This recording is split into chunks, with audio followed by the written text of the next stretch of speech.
소리로 함께 봉독하도록 하겠습니다. 야고보서 1장 9절서부터 12절까지 함께 봉독하도록 하겠습니다. 낮은 형제는 자기의 높음을 자랑하고 부한 자는 자기의 낮아짐을 자랑할지니 이는 그가 풀의 꽃과 같이 지나감이라. 해가 돋고 뜨거운 바람이 불어 풀을 말리면 꽃이 떨어져 그 모양의 아름다움이 없어지나니 부한 자도 그 행하는 일에 이와 같이 쇠잔하리라.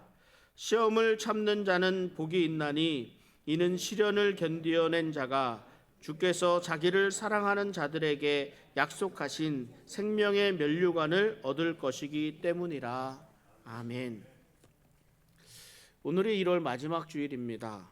엊그제 2022년도가 시작되었는데 벌써 한 달이라는 시간이 흘러갔습니다.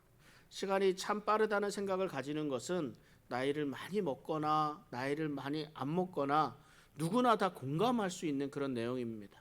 어떤 사람들에게는 10년이라는 20년이라는 시간, 지난 시간들을 생각해 올 것이고, 어떤 사람들은 50년, 60년, 제가 일부 예배 때 이렇게 말씀을 드려보니까 일부 예배 계시는 분들은 70년, 80년을 이렇게 지나온 시간들을 이렇게 생각해야 되지 않을까라는 그런 생각을 가져봤습니다. 여러분들 지나온 시간들을 생각하시면 무엇을 생각하시게 됩니까?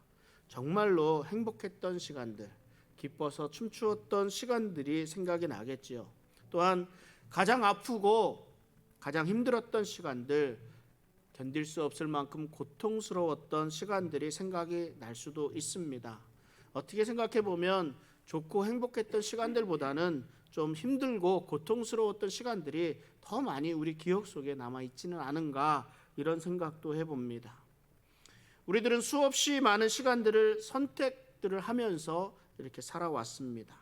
선택의 상황에 무엇인가를 결정한 이후에 바른 결정을 했다 그러면 좀 이렇게 다행이지만, 또 많은 경우에 우리는 또 잘못된 선택, 잘못된 결정을 하게 됩니다.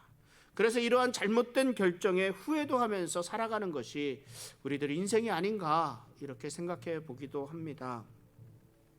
여러 가지 문제로 우리가 고통스러운 시간들을 지나왔지만 우리들 삶의 가장 큰 비중을 차지하고 있었던 것, 그리고 가장 큰 비중을 차지하고 있는 문제들은 지금도 우리들 가운데 이 돈에 관한 문제들, 이성에 관한 문제들, 또 가족의 관계에 관한 문제들, 비즈니스에 관한, 직장 생활에 관한 문제들이 우리들 삶을 전체를 대변한다고 할 수 있을 것입니다.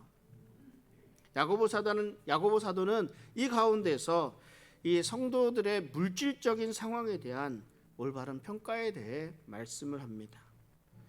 우리에게 닥친 여러 가지 시험 가운데 이 돈 문제가 가장 큰 문제가 될 수 있기 때문입니다.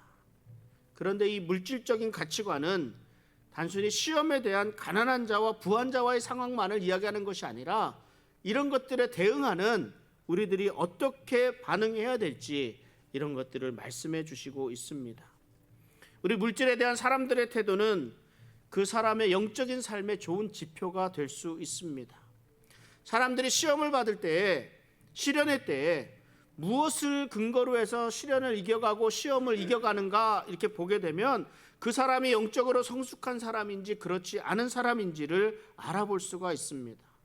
그러니까 야고보 사도는 성도의 초점을 자신의 경제적인 문제, 많이 갖고 적게 가진 문제, 이렇게 보는 것이 아니라 예수 안에서 누릴 수 있는 영적인 부요함에 맞추어야 된다고 권면하고 있습니다. 영원한 것과 없어지고 마는 것의 사이에는 엄청난 차이가 있습니다. 우리가 만약 이런 차이를 분명히 알지 못하면 우리가 시험을 극복한다는 것이 사실은 불가능한 일이 됩니다. 세상은요, 이 땅에서 사는 이 세상에서는 부자가 되어야만 행복하다는 그런 메시지를 끊임없이 우리에게 전하고 있습니다. 여러분, 잘 산다는 말에는 이 부자라는 말도 포함되어 있습니다. 비록 우리가 이성적으로 생각을 할 때 잘 산다라고 이야기할 때는 사람답게 사는 것을 이야기하기도 합니다. 행복하게 살아간다는 것, 사람답게 사람이 주어진 일을 살아간다는 것을 표현하기도 합니다. 그러나 그 기준이 어느 정도는 경제적인 문제는 해결되어 있다라는 그런 의미를 표현하고 담고 있습니다. 대부분의 사람들이 이것을 잘 알고 있습니다. 그럼에도 불구하고 또한 대부분의 사람들이 사단의 이런 속임수, 즉 물질을 부유함을 추구하도록 유혹한다는 것. 그래서 많은 사람들이 이 시험에서 이기기보다는 시험에 굴복하면서 살아가기도 합니다. 이 돈의 문제 때문에 말입니다. 우리들의 삶은 나그네의 삶이라고 합니다. 이곳에서의 삶이 전부가 아닙니다. 그러므로 우리가 이곳에서의 삶 속에서 가장 중요하다고 여기는 이 물질적인 부유함을 삶의 근거로 하면서 살아가고 있다면 우리는 진정 하나님이 주시는 진정한 복을 누리는 법을 놓치게 되는 결과를 가져옵니다. 진정한 복은 어떤 환경이나 죽음마저도 결코 빼앗아갈 수 없는 영원한 부유함에 초점을 두고 있습니다. 그렇다고 이 땅에서의 부유함 잘못됐다는 것이 아닙니다. 이 땅에서 물질적인 넉넉함을 추구하지 말라는 말도 아닙니다. 잘 분별할 수 있어야 한다는 말입니다. 가난한 사람과 부자에 대해서 성경이 어떻게 말씀하고 있는지 우리가 잘 알고 있어야 합니다.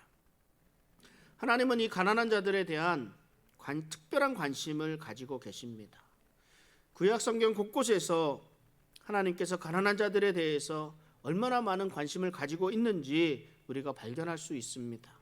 성경의 수많은 곳에서 고아와 과부와 또 나그네에 대해서 언급하고 있습니다.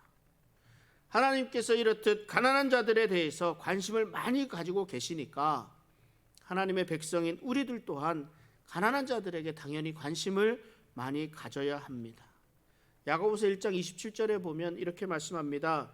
하나님 아버지 앞에서 정결하고 더러움이 없는 경건은 곧 고아와 과부를 그 환난 중에 돌보고 또 자기를 지켜 세속에 물들지 아니하는 그것이니라 말씀합니다. 이외에도 야고보 사도는 형제의 육체적 필요를 무시하는 믿음은 죽은 믿음이라고까지 말씀하고 있습니다. 성경은 때로는 가난한 자들을 겸손하고 의로운 자로 여기기도 합니다. 가난한 자들을 돌보아 달라고 호소하고 의인의 작은 소유가 악인의 풍부함보다 낫다고 말씀합니다. 가난한 백성의 억울함을 풀어주고 궁핍한 자의 자손을 구원하리라 선포합니다. 그러나 우리가 오해해서는 안 됩니다. 성경이 가난한 자를 항상 의롭다, 부자들은 항상 악하다 이렇게 말하고 있지 않기 때문입니다. 또 다른 곳에서는 가난한 사람들의 가난에 대해서 부정적인 표현을 하기도 합니다. 가난이 하나님의 방법, 하나님의 뜻을 무시한 그런 결과로 가난해졌다라고 말씀하고 있기도 합니다. 잠언 13장 8절에 사람의 재물이 자기 생명의 속전일 수 있으나 가난한 자는 협박을 받을 일이 없느니라. 잠언 13장 18절에 훈계를 저버리는 자에게는 궁핍과 수욕이 이르거니와 경계를 받는 자는 존영을 받느니라 말씀합니다. 일반적으로 가난한 사람들은 부자들에게서 나타나지 않는 도덕적인 성품이나 인격이 높고 깨끗하고 겸손함을 가지고 있다고 말을 합니다. 그러나 성경 어디에도 가난이 본질적으로 그 성품이나 인격이 높고 깨끗하다 말하고 있지는 않습니다. 하나님께서 가난한 자들을 돌보시지만 가난을 가치 있게 보셔서가 아니라 하나님의 긍휼하심 때문임을 알아야 합니다. 가난 그 자체가 경건을 측정하는 표준이 되어서는 안 됩니다. 가난이라는 말로 이렇게 설명을 하니까 이해하기가 좀 그런데요.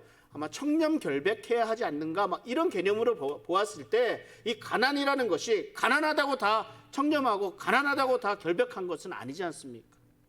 가난하다고 다 경건한 것은 아닙니다. 그러나 이 가난이 경건의 유익이 될 수가 있습니다. 예수님이 가난한 자는 복이 있나니 천국은 하나님의 나라가 너희 것임이라 말씀하셨습니다. 이에 대해서 모리스라는 신학자는 이 말씀이 가난 자체에 복이 있는 것이 아니라 가난하기 때문에 자기가 소유한 것이 아무것도 없고 의지할 것이 아무것도 없기 때문에 오직 하나님만을 의지해야 된다. 하나님만을 의지하고 또 의지해야 되기 때문에 하나님께서 하나님 나라가 그의 소유가 될 수 있게까지 되는 것이다. 이렇게 해석을 하기도 합니다. 부자들은 자신이 부를 의지하고 있지만 가난한 자들은 의지할 게 아무것도 없기 때문이라고 말씀합니다. 내가 의지할 것이 아무것도 없으니까 하나님을 의지하게 된다는 말입니다. 그러니까 하나님 가난 때문에 하나님께 필요를 아뢰고 하나님만 의지하고 하나님을 더욱 하나님을 의존하면서 살아가는 그 삶. 그래서 가난한 사람이 부자보다 더 영적인 큰 유익이 될 수 있다라고 말씀할 수도 있습니다. 그렇다면 부자에 대해서 성경은 어떻게 말씀하고 있습니까? 성경은 부 자체가 나쁘다고 말하지는 않습니다. 가난이 종종 가난한 사람들을 게으르고 그 죄의 산물이 가난이라고 표현하기도 합니다. 반면에 부는 종종 하나님이 지혜로운 자에게 베푸시는 복으로, 축복으로 언급되기도 합니다. 중요한 것은 부에 대한 사람들의 태도가 부를 좋게도 나쁘게도 만든다는 사실입니다. 많은 사람이 성경이 부를 좀 악으로 본다는 잘못된 개념을 가지고 있습니다. 저도 그랬어요. 부자들은 다 나쁜 방법으로 부자 된 거야. 부는 악이야. 이런 반항심도 좀 가지고 있었습니다. 그러나 돈을 많이 가지고 있다는 자체가 죄가 되는 것은 아닙니다. 무엇이 죄가 돼요? 돈을 사랑하는 것이 일만하게 뿌리가 될 뿐입니다. 우리가 이것을 잘 분별해야 합니다. 성경은 아브라함부터 솔로몬까지 하나님께서 여러 종류의 부로 아낌없이 복을 주신 사람들에 대해서 말씀하고 있습니다. 부하게 하시는 분이 하나님이신데 이 부가 악하다고 하면 하나님께서 그 악을 우리에게 주신다는 겁니까? 말이 안 됩니다. 사무엘상 2장 7절 말씀에 보면 여호와는 가난하게도 하시고 부하게도 하시며 낮추기도 하시고 높이기도 하시는도다 말씀합니다. 하나님이 우리를 가난하게도 만드시고 부하게도 하실 수 있고 낮추기도 하시고 때로는 높이기도 하십니다. 그런데 왜 이것을 우리는 부를 악하다 여기게 되는 걸까요? 그 부에 대한 사람들의 시선이 곱지 않은 이유가 있습니다. 부하다는 것에는 그 부자가 가지고 있는 탐욕이라는 그 요소 때문에 그렇습니다. 부자는 조금 더 가지려고 하는 조금 더 하는 그런 탐욕으로 인해서 영적 파멸에 이를 수가 있습니다. 그래서 사도 바울도 이 부하려 하는 자들에게 경고합니다. 디모데전서 6장 9절 10절에 이렇게 경고합니다. 부하려 하는 자들은 시험과 올무와 여러 가지 어리석고 해로운 욕심에 떨어지나니 곧 사람으로 파멸과 멸망에 빠지게 하는 것이라. 돈을 사랑함이 일만하게 뿌리가 되나니 이것을 탐내는 자들은 미혹을 받아 믿음에서 떠나 많은 근심으로써 자기를 찔렀도다. 부자는 종종 자기 스스로 지혜롭게 여기도록 하기 때문에 교만에 빠지게 됩니다. 자기 힘으로 내가 이 부를 이룬 것처럼 착각하도록 그것을 만들기 때문에 그렇습니다. 잠언에서는 이 부는 끊임없이 자기 이익만을 탐하도록 하고 결국 탐욕에 빠지도록 해서 집안을 어렵게 만든다고 말씀합니다. 물론 부자들은 재물이 많기 때문에 자기 중심적일 수 있고 이기적일 수밖에 없습니다. 그 삶에 이기적인 삶에 머무를 수밖에 없습니다. 그러나 가장 큰 문제는 자기가 가진 것이 많기 때문에 자기가 가진 부를 믿기 때문에 하나님을 필요로 하지 않는 태도를 가진다는 겁니다. 그 결과는 패망에 이르게 될 것이라고 말씀하고 있습니다. 가난이 영적인 성장에 유익이 될 수 있다면 부는 영적인 성장의 걸림돌이 될 수도 있습니다. 씨 뿌리는 자의 비유에서 가시떨기에 떨어진 씨가 자라지 못하고 열매를 맺지 못하는 이유를 세상의 염려와 재물의 유혹과 기타 욕심이 들어와서 말씀을 막아서 결실하지 못하기 때문이라고 말씀합니다. 재물이 영적 장애물이 된다는 것은 재물로 인해서 하나님을 필요로 하지 않는다든지 이 부자들이 자신들이 가진 많은 소유들이 자신의 통제 아래 자기가 다 통제할 수 있다고 착각하기 때문입니다. 내 창고에 재물이 가득함으로 인해서 하나님을 모른다고 할 수도 있고, 그래서 그 삶의 초점을 저 영원한 하나님 나라에 두는 것이 아니라 이 땅에 있는 현실에 초점을 맞추면서 살아가게 됩니다. 그러니까 당연히 부유함으로 인해서 하나님을 간절히 찾고 하나님께 부르짖는 그러한 경건함을 잃어버릴 수밖에 없게 되는 겁니다. 잠언 30장 9절 앞부분에 보면 혹 내가 배불러서 하나님을 모른다 여호와가 누구냐 할까 하오며. 그렇다고 해서 이 부유하다는 것, 이것이 하나님과 동행하는 삶에 반드시 걸림돌만이 되는 것은 아닙니다. 이 재물을 바라보는, 물질을 바라보는 우리의 태도에 따라서 이것은 얼마든지 바뀔 수가 있습니다.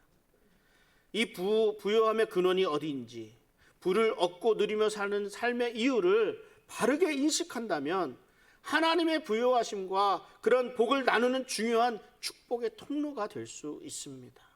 그러니까 부자는 하나님께서 많은 것을 허락하신 이유를 진지하게 묵상해 보아야 합니다. 하나님께서는 우리가 단순하게 우리에게 주어진 것을 단순하게 누리며 살라고 주신 것이 아니라는 것을 알아야 합니다. 그 많은 것을 허락하신 이유가 있습니다. 그것을 디모데전서 6장 17절 19절에서 사도 바울은 이렇게 권면합니다.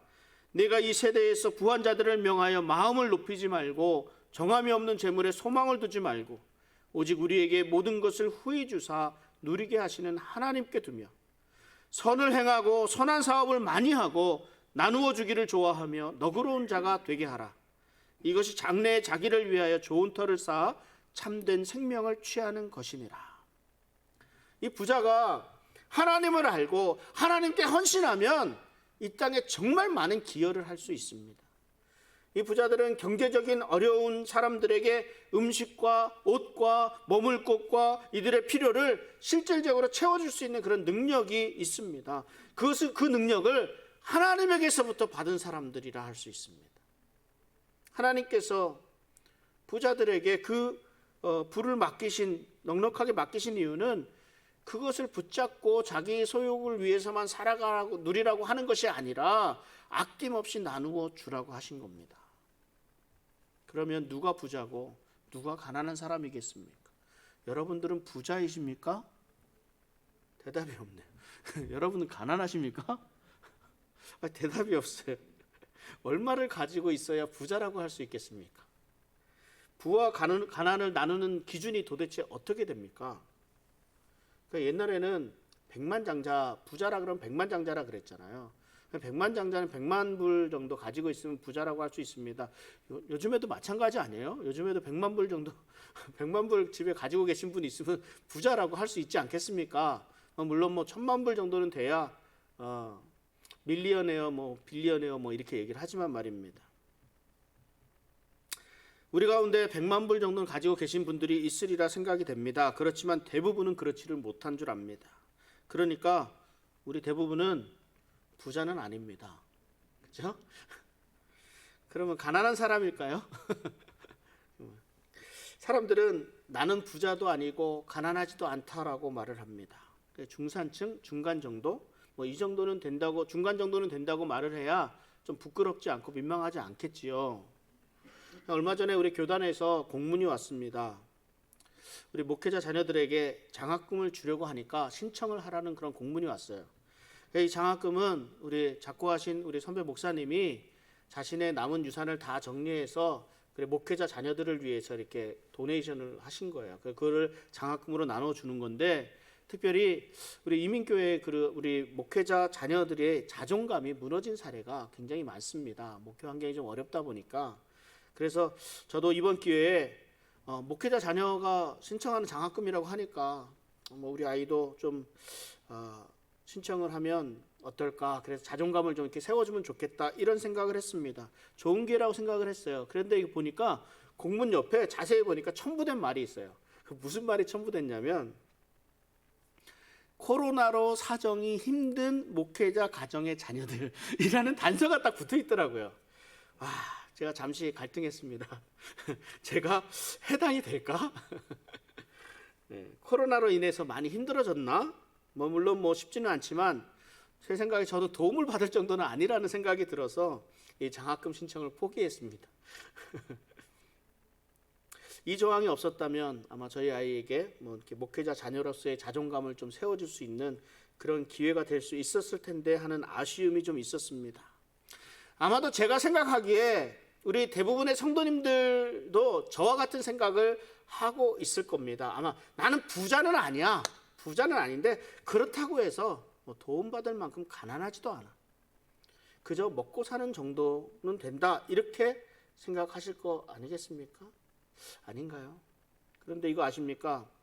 우리가 100만 불의 현금은 가지고 있지 않아도 우리 집에 냉장고가 있고 냉장고 안에 오늘 먹을 거리가 있고 또 오늘 입을 옷도 있고 지붕 아래에서 잠을 잘 수 있는 집이 있다면 우리는 부자라고 할 수 있다는 사실입니다. 전 세계 인구 66억 가운데 매일 밤 굶주림에 지쳐서 잠자리에 드는 사람이 한 10분의 1 정도 된다고 합니다. 날마다 4만 명의 사람들이 굶어서 죽어가는 사람들이 4만 명 정도가 된다고 합니다. 전 세계 20억 정도, 66억 가운데 20억 정도의 인구가 전기의 혜택을 누리고 살지 못하고 있다고 합니다. 전기가 없는데 뭐 냉장고가 있을 수 있겠어요? 10억 정도 되는 사람이 물이 없어서, 마실 물이 없어서 곤란한 상황을 겪으면서 살아가고 있습니다. 12억 정도가요, 여러분 한 달에 30불 정도면 먹고 살 수가 있다고 합니다. 12억 정도의 인구가. 여러분은 어느 부류에 속해 계십니까? 그래서 기본적으로 먹고 입고 자고 뭐 할 수 있는 그런 그 의식주 문제가 해결이 되고 있다면 부자라는 말이 그래서 나오는 말들 아니겠습니까? 그러니까 우리가 가진 것에 많고 적음이 문제가 아니라 내가 영원한 것, 영적인 부요함을 누리고 있는가 그렇지 않은가, 이것이 중요하다라는 말씀을 드립니다. 야고보 사도는 낮은 형제는 자기의 높음을 자랑하라 말하고 있습니다. 낮은 형제는 어떤 사람을 가리키고 있습니까? 낮은 데 누워 있을 수밖에 없는 사람, 가난한 사람을 가리킵니다. 이 가난한 자가 예수님을 만나서 구세주로 영접을 하면 어떻게 돼요? 그는 하나님의 자녀로서 왕의 상속자가 됩니다. 와, 대단한 발전 아니겠습니까? 사도 바울은 이 믿는 자들이 하늘에서 예수 그리스도와 함께 앉아 있다고 묘사를 합니다. 우리들이요, 뿐만 아니라 믿는 사람들이 그리스도 안에 있다고 강조합니다. 이것이 무슨 의미예요? 그리스도에 속한 모든 것이 우리 믿는 사람들에게, 우리들에게 속해 있다는 것을 의미합니다. 대단하지 않습니까? 그래서 이렇게 권면합니다. 고린도전서 3장 21절 22절에 그런즉 누구든지 사람을 자랑하지 말라. 만물이 다 너희 것임이라. 바울이나 아볼로나 게바나 세계나 생명이나 사망이나 지금 것이나 장래 것이나 다 너희의 것이요. 야고보 사도가 가난한 사람들에게 영적인 부를 자랑하라고, 영적인 부유함을 자랑하라고 하는 이유가 여기에 있습니다. 물질적으로 가난한 것에 초점을 두는 것이 아니라 물질적인 것은요, 우리가 그리스도 안에 속해 있는 한 이 모든 것이 다 우리 것. 하나님께서 예수 그리스도에게 모든 것을 다 위임하셨거든요. 그래서 우리가 그리스도와 함께 있으니까 그 모든 것이 다 우리에게 속해 있는 것이나 마찬가지라는 말씀입니다. 그러니까 가난한 것에 초점을 두지 말고 영적인 부에 초점을 두어야 합니다.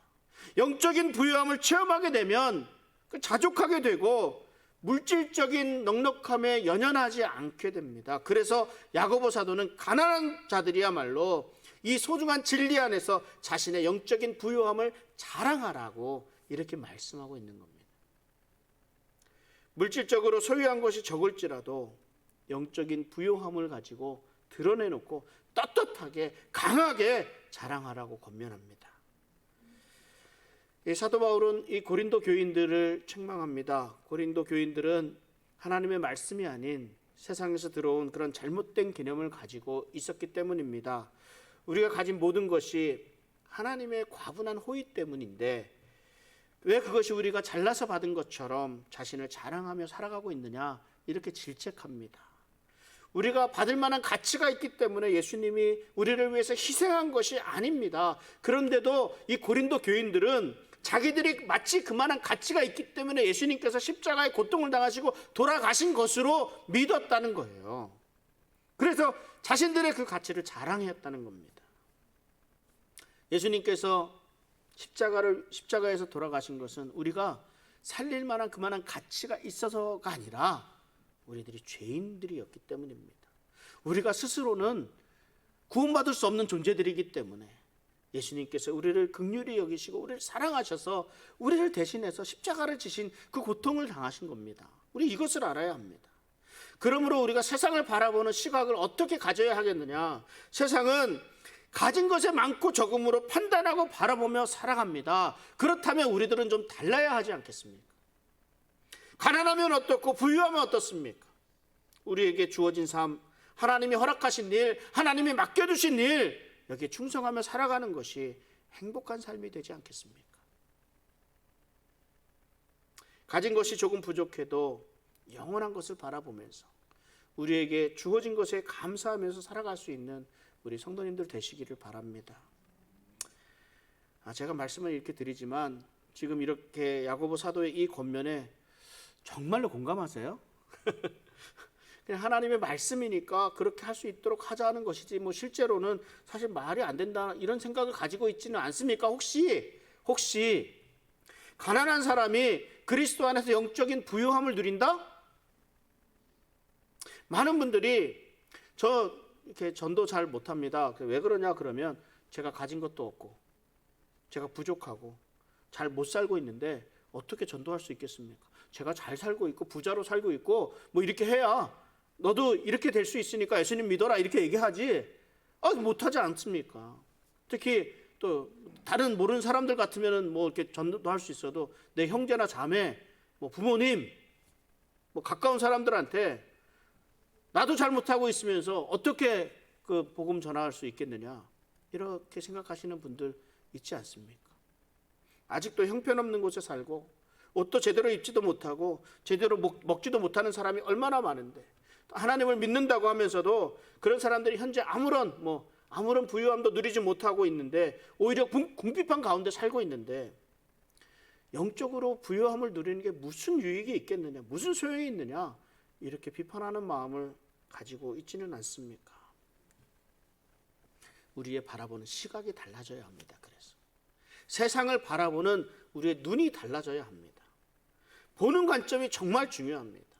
물질주의적인 가치관의 관점으로 보게 되니까 우리들의 삶에 본질적으로 필요한 것이 물질이 되기 때문에 그렇습니다. 정말 중요한 것이 우리의 영원한 영적인 것임을 무시하기 때문에 우리가 이런 생각을 가질 수밖에 없습니다. 바뀌어야 됩니다. 생각을 바꾸고 바라보는 시각을 바꿔야 합니다. 사도 바울이 디모데전서 6장 8절에서 이렇게 말씀합니다. 우리가 먹을 것과 입을 것이 있은즉 족한 줄로 알 것이니라. 눈에 보이는 물질적인 소유가 지극히 작을지라도 이미 가지고 있는 것으로 족하라고 말씀합니다. 우리가 먹고 입는 것이 현실이라고 생각할 수 있겠지만 성경은 오히려 우리 믿는 자들에게 눈에 보이지 않는 그리스도 안에서의 우리의 영적인 부유함이 진정한 현실임을 말씀합니다. 오히려 눈에 보이는 물질적 부에 대해서는 눈앞에서 금방 사라지는 수증기와 같다라고 말씀합니다. 가난하다고 가난을 탓하지 말고 이러한 삶 가운데 베풀어 주신 하나님의 은혜로 즐거워해야 합니다. 예수 그리스도를 믿음으로 가지게 되는 이 하나님의 자녀라는 우리 존재감을 영광스럽게 생각해야 합니다. 물질적인 어려움으로 인해서 시험을 받게 되었을 때 우리의 눈을 이 물질적인 부분으로 초점을 맞추게 되는 것이 아니라 영적인 부분으로 초점을 맞추며 하나님께 가까이 나아갈 수 있어야 합니다.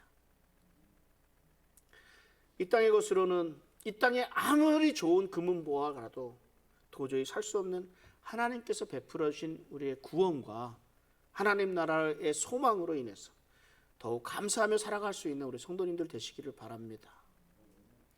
야고보서 1장 10절에 이렇게 말씀합니다. 부한 자는 자기의 낮아짐을 자랑할지니 이는 그가 풀의 꽃과 같이 지나감이라. 그런데 가난한 자들에게는 높아짐을 자랑하라 그러는데 오히려 부한 자들에게는 낮아짐을 자랑하라고 말씀합니다. 가난한 자는 가난 때문에 부를 추구하는 삶의 그런 유혹에 빠지기가 쉽습니다. 그리고 그 가난하다는 것 자체가 하나님께서 나를 무시하고 있는가, 하나님께서 나를 버리셨는가, 뭐 이런 생각을 가지기도 합니다. 그래서 가난한 자들에게는 그리스도 안에 있는 영적인 부유함을 자랑하라고 이렇게 권면을 합니다. 반면에 부자들에게는요, 가난한 자들보다 더 자신을 더 높은 영적 지위에 올려놓지 말라고 말씀합니다. 왜 그럴까요?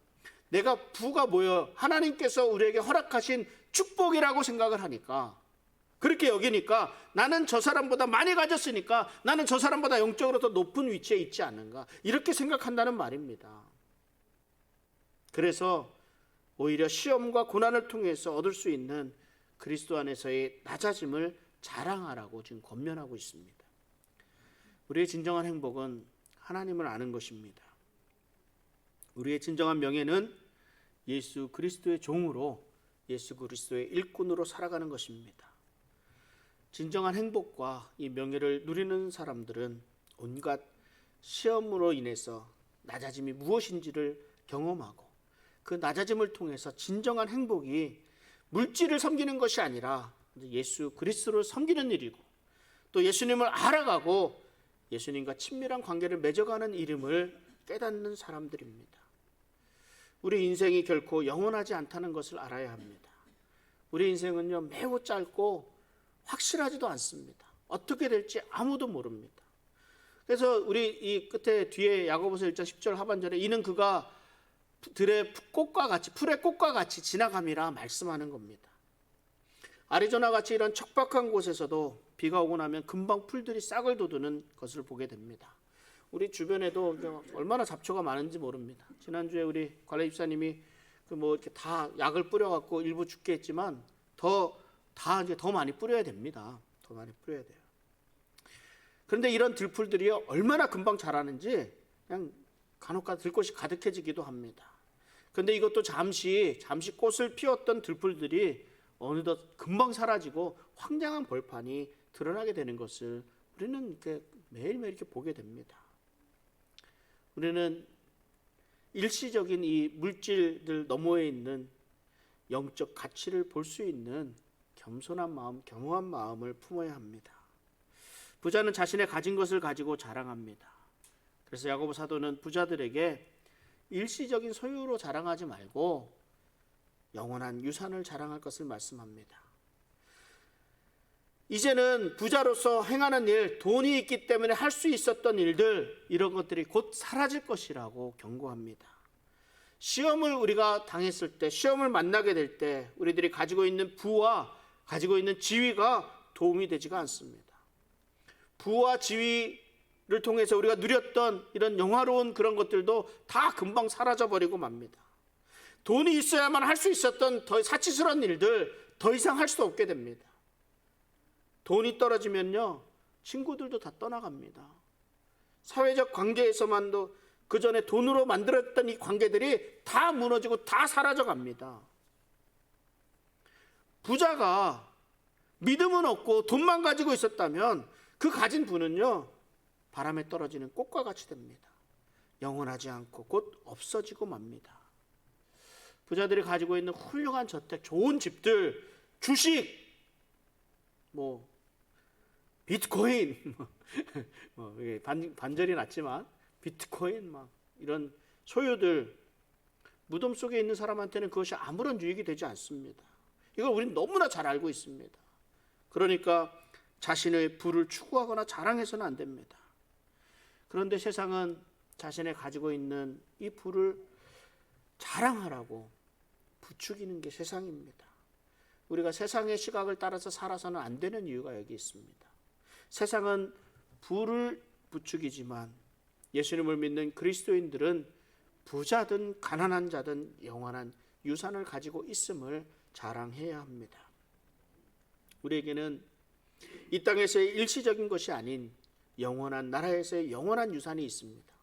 그렇기 때문에 베드로는 잠시 동안 지속될 이 시험에 마음을 쏟지 말고 결코 없어지지 않는 하늘의 유산을 바라보며 기쁨을 발견할 것을 말씀합니다. 베드로전서 1장 4절 6절에 이렇게 말씀합니다. 썩지 않고 더럽지 않고 쇠하지 아니하는 유업을 잊게 하시나니 곧 너희를 위하여 하늘에 간직하신 것이라. 6절에 그러므로 너희가 이제 여러 가지 시험으로 말미암아 잠깐 근심하게 되지 않을 수 없으나 오히려 크게 기뻐하는도다. 내가 지금 조금 여유로운 삶을 살고 있다고 하더라도 우리는 여러 가지 시험으로부터 자유로울 수가 없습니다. 이런 내게 시험이 닥쳐왔을 때 나의 가진 것, 나의 지식, 지위, 결코 이런 것들을 의지하지 말아야 합니다. 이 모든 것들은 일시적이고 금방 사라져버리고 없어져 버릴 것이라는 걸 알아야 합니다. 오히려 하나님 앞에 더욱 겸손해야 합니다. 뿐만 아니라 우리 삶에 온갖 역경과 어려움이 닥쳐왔을 때 영원한 것을 깨달아 알게 하시는 또 하나님에게 감사해야 합니다. 이 시험이 닥쳐오게 되면 우리는 대부분 우리 눈에 보이는 것에 초점을 맞추기 쉽습니다. 그러나 우리 그리스도인은 이 시험을 영적인 눈으로 바라보면서 제대로 분별할 수 있어야 합니다. 가난하든지 부하든지 이 시련이 올 때에는 일시적인 일들이 아니라 영원한 영적인 부유함에 우리의 시각을 맞추어야 합니다. 하나님만이 의지할 수 있는 분임을 깨달아야 하고 기억해야 합니다. 이렇게 시험을 참는 자에게 야고보 사도는 막연한 미래, 앞으로 그냥 막연하게 어떻게 될 것이라 말씀하지 않고 분명하게 주어지는 보상에 대해서 말씀해 주시는데 1장 12절 말씀입니다. 야고보서 시험을 참는 자는 복이 있나니 이는 시련을 견디어낸 자가 주께서 자기를 사랑하는 자들에게 약속하신 생명의 면류관을 얻을 것이기 때문이라. 야고보는 시험을 참는 자에게 복이 있다 말씀합니다. 비록 주변 상황이 여의치 않지만 그럼에도 불구하고 우리 그리스도 안에서 안식하며 누리게 되는 우리의 내적인 기쁨들이 있습니다. 또한 이 시험을 견디어내는 자에게 생명의 면류관이 있다고 말씀합니다. 시험을 견디어냈다라는 그 말 안에는요, 인정받았다라는 뜻이 있습니다. 그러니까 우리가 믿음의 테스트를 통과했다, 합격했다, 이런 의미를 가지고 있습니다. 그의 믿음이 입증되었다는 말입니다. 영적인 승리를 인정해주는 생명의 면류관이 명예롭게 주어지게 됩니다. 우린 금방 없어질 것들에 우리의 초점을 맞추지 말고 영원한 것에 우리의 초점을 맞추면서 시험을 참고 견디고 우리 삶을 변화시키는 하나님의 능력과 하나님의 영광을 힘입어서 우리 생명력이 넘치는 그런 삶을 살아가는 우리 성도의 삶 되시기를 주님의 이름으로 축원합니다. 기도하겠습니다.